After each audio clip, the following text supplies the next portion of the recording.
Je dis le titre. Vas-y. Altered Natives, Say Yes to Another Excess, Twerk. Alors Twerk, c'est bizarre parce qu'on a créé la pièce, donc on a trouvé le titre, c'était en juin 2012. Et donc le buzz autour du twerk, il date d'un an après presque. Donc quand nous, on a nommé la pièce,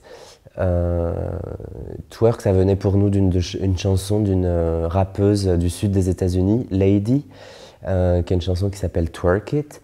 Et c'est vraiment un rap un peu strip music, disons un rap elle a une voix ultra aiguë, quelque chose qu'on n'entend pas, qui n'a pas du tout migré hors des États-Unis, et qui a fait un clip magnifique de twerk. Et le twerk, donc c'est un mot qui désigne un type de danse, un type de mouvement où les fesses sont engagées de manière suggestive, mais aussi de manière surtout très détaillée, très complexe et très variée. Et on a adoré cette chanson, on a adoré le clip. Dans plein de clubs, on voyait des gens faire du twerk, ou en tout cas, on comprend comment c'est lié au dancehall et à plein d'autres danses.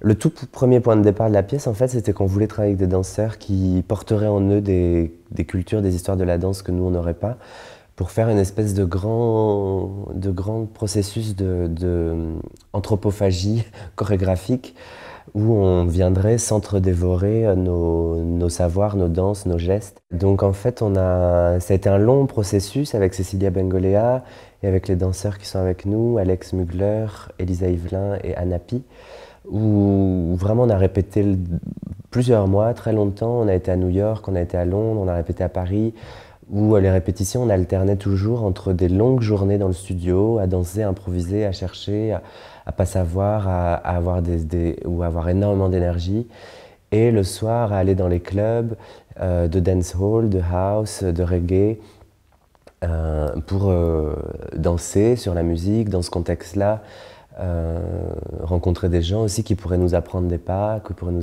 nous faire découvrir une partie de ces cultures-là.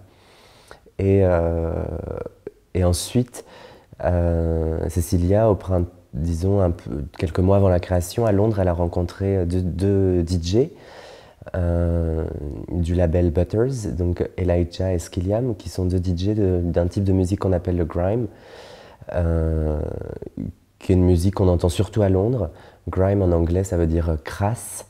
Et c'est une espèce de rencontre entre des sons issus du dancehall, du hip-hop et du garage ou de la house, des musiques électroniques. Donc un son très spécifique qui ressemble pas du tout à ce qu'on entend disons, c'est pas du tout la house basique qu'on entend dans les clubs en général. Et voilà, donc à partir de cette rencontre-là, ensuite, Elijah d'abord est venu avec nous en répétition. Et donc, ça a été la confrontation avec cette musique-là, qui est donc en elle-même aussi une musique qui mélange plusieurs cultures. Et donc, sur cette musique-là, nous, on a beaucoup pratiqué, beaucoup réfléchi, tenté sur comment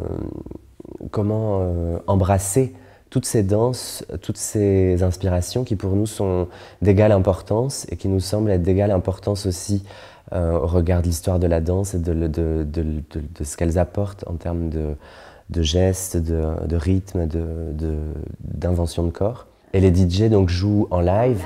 Donc évidemment ça fait penser à un club parce qu'ils jouent comme s'ils joueraient dans un club. Nous on leur a donné aucune, disons, ils n'ont pas un set écrit. Ils mixent vraiment en direct, donc on ne sait pas les morceaux qu'ils vont jouer.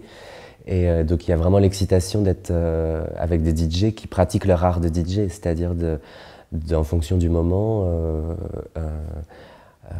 composer une playlist et surtout la rendre, lui donner une architecture sur le moment, quoi. Bah nous, la pièce est quand même très écrite. Elle a une structure très écrite. On a vraiment travaillé, conçu, dessiné des séquences de danse, des rapports.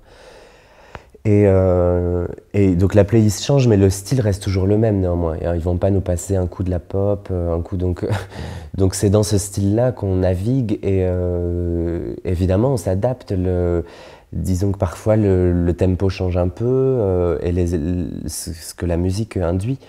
Donc, pour moi, ça rend la chorégraphie hyper vivante, quoi.